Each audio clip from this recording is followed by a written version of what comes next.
The xenobiology team had been observing the human settlement on Kepler 442b for 3 months without incident. Dr. Zekval recorded everything meticulously: how humans adapted to the higher gravity, how they modified local plants for consumption, how they dealt with the planet's notorious wildlife. Kepler 442b was classified as a Grade 7 death world. Its apex predator, the razorclaw, stood 3 meters tall with crystalline teeth that could shear through steel plating. Even the Galactic Survey team traveled in armored vehicles and never ventured out after dark. The humans, naturally, had built their colony right in razorclaw territory. Recording day 97, Zekval spoke into his device, watching through high-powered scopes from their concealed observation post. Human colonist Marcus Webb is venturing into the jungle. Alone. Again. Species clearly has no survival instincts. His assistant, Thylar, shimmered nervously. Should we warn them? The razorclaws hunt at this hour. Prime directive. No interference. We observe only. They watched Marcus move through the underbrush with surprising quiet for such a clumsy-looking biped. He carried a bag and what looked like primitive projectile weapon, useless against a razorclaw's armor. Wait, Thylar's chromophores flashed alarm. Razorclaw signature, bearing 030. It's injured. Through their scopes they saw it. A young razorclaw, perhaps 2 meters tall, dragging its hind leg. Deep gashes crossed its flank, territorial fight with an adult, most likely.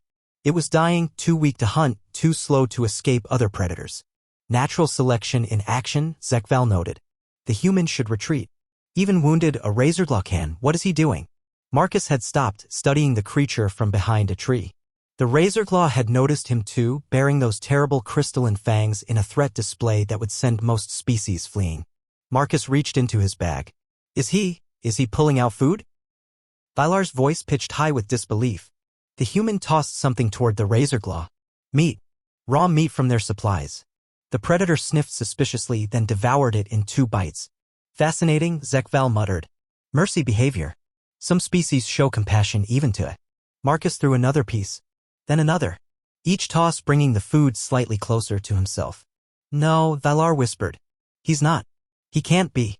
Over the next hour, they watched in stunned silence as Marcus slowly, patiently, inexorably convinced a razorclaw, the planet's apex predator, to eat from his hand. Day 98, Zekval's voice shook. The human returned. With medical supplies. They watched Marcus approach the same razorclaw, now expectantly waiting for him.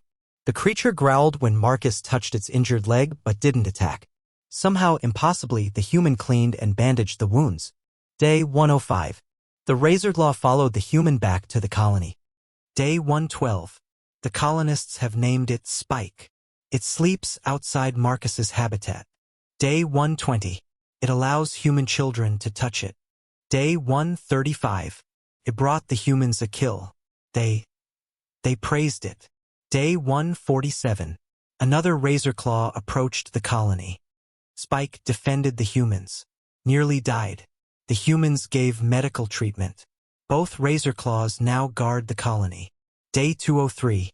Count is now 5 razorclaws. They've learned to respond to names. Zekval set down his recorder, his appendages trembling. Thylar, what have we witnessed? The humans. Thylar's colors shifted through confusion, fear, and awe. They're not taming them. They're recruiting them. It's worse than that. Zekval pulled up historical data from Earth. Look at this. Wolves. Apex pack hunters. Humans turned them into this. He showed images of dogs, from tiny chihuahuas to massive Great Danes. Cats. Perfect killing machines. Now they keep them for emotional comfort. Horses. Creatures that could crush them. Humans rode them into battle. They weaponize affection, Thylar breathed. No, Zekval corrected, watching Marcus play wrestle with a creature that could bisect him with 1 claw. They see apex predators and think friend-shaped. They're not taming them, they're adopting them. A alert chimed. Another observation team was reporting from the human colony on Proxima b. The humans have befriended the volcanic serpents. Creatures that live in lava. They're teaching them to forge metal. Another alert. Humans on Wolf 359 have pack-bonded with shade stalkers. Invisible predators. They're using them for reconnaissance. And another. The Antarctica 9 colony reports humans have domesticated Frost WIRMS. Repeat, Frost WIRMS. They're riding them. Zekvel slumped in his chair. Contact the Galactic Council. Humanity needs to be reclassified. As what? As the only species insane enough to see evolutionary perfected killers and give them cute names and belly rubs. And worse, he gestured at the screen showing 5 razorclaws now playfully chasing human children while their parents laughed. It works. It actually works. The final report addendum, filed weeks later, would shake the Galactic Council to its core. Humanity's greatest weapon is not their technology or their adaptability. It is their ability to look at any creature, no matter how deadly, and ask, "But what a friend?" They are spreading across the galaxy and they are bringing their pets. Recommended action: do not engage humans in conflict. They will arrive with pack-bonded nightmares that think human children are puppies to be protected. Secondary recommendation: under no circumstances should council members allow humans near their own world's apex predators. We cannot afford to lose more ecosystems to humanity's friendship addiction. Final note: if humans offer to show you pictures of their pets, decline politely. You do not want to know what they consider cute. Trust us. On Kepler 442b, Marcus Webb scratched behind Spike's auditory organs, blissfully unaware he'd just revolutionized galactic xenobiology. The razorclaw purred, a sound that would have sent its own species fleeing in terror. Good boy, Marcus said. Across the galaxy, apex predators shivered, not knowing whether to fear the approaching humans or prepare to be adopted. Most would end up with names like Fluffy or Princess.